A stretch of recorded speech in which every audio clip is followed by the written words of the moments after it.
दूसरा है काल भक्ति काल। भक्ति काल, इसको पूर्व मध्य काल के नाम से भी जाना जाता है। ठीक है, इस काल की रचनाओं में भक्ति भावना की अधिकता होने के कारण इसका नाम क्या है, भक्ति काल रखा गया है। इस समय क्या है, बहुत ज़्यादा भक्ति और चारों ओर मतलब भक्ति सहित कविताएं लिखते थे कवि। ठीक है, इसीलिए इसका नाम बहुत अधिकता थी भक्ति भावना की, इसलिए भक्ति काल रखा गया। अब इसमें देखो, ये मैंने थोड़ा सा ये चार्ट सा बनाया है। ठीक है, इसको समझना है। इसकी दो शाखाएं दी गई है। सबसे पहले भक्ति काल की दो शाखाएं, निर्गुण और सगुण। निर्गुण यानी कि मतलब क्या है, जिसमें परमेश्वर की, परमात्मा की उपासना नहीं की गई थी। ठीक है, ज्ञान मार्गीय, और इसका आगे पता चलेगा। और सगुण जिसमें मतलब भक्ति की गई थी, जैसे दिया है इसमें। निर्गुण में दो उपशाखाएं दी गई हैं, ज्ञान मार्गी और प्रेम मार्गी।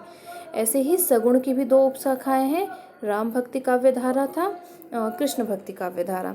ठीक है, तो सबसे पहले देखो भक्ति काल की ज्ञान मार्गी। ठीक है, ज्ञान मार्गी में क्या था, उसके कवि हुए हैं कबीर दास। ठीक है, जिनकी रचना है बीजक। अब कबीर दास के जो दोहे हैं वो कैसे हैं, ज्ञान से भरे हुए हैं, तो इसीलिए इनको ज्ञान मार्गी कवि कहा जाता है। ठीक है, अब कबीर दास के अतिरिक्त कौन कौन से कवि हैं, रैदास हैं, मलूक दास हैं, नानक है। ये 3-4 कवि जो है वो निर्गुण शाखा के, भक्ति काल की निर्गुण शाखा के ज्ञान मार्गी कवि हैं। ठीक, जिनमें कबीर दास जो है वो प्रमुख हैं। दूसरा आता है निर्गुण काव्य धारा की प्रेम मार्गी शाखा। प्रेम मार्गी यानी कि प्रेम से संबंधित जो है उस तरह की रचनाएं होती हैं।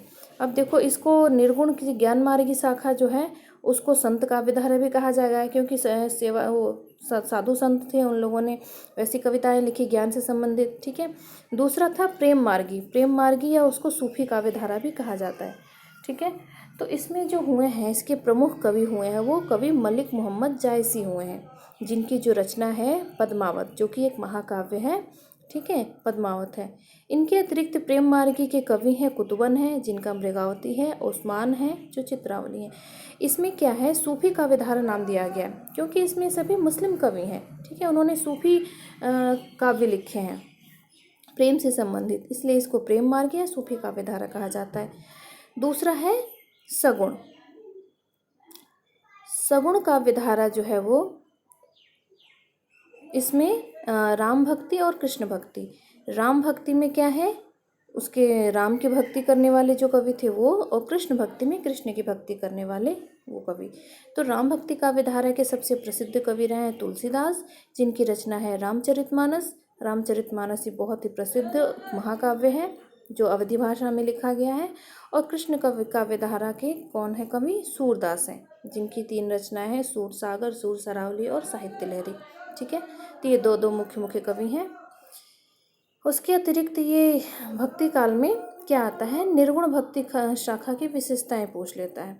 तो इसमें क्या है, ईश्वर की निराकार स्वरूप की उपासना हुई है और आंतरिक साधना पर बल दिया गया है। ये 2-3 मुख्य विशेषताएं हैं इनकी।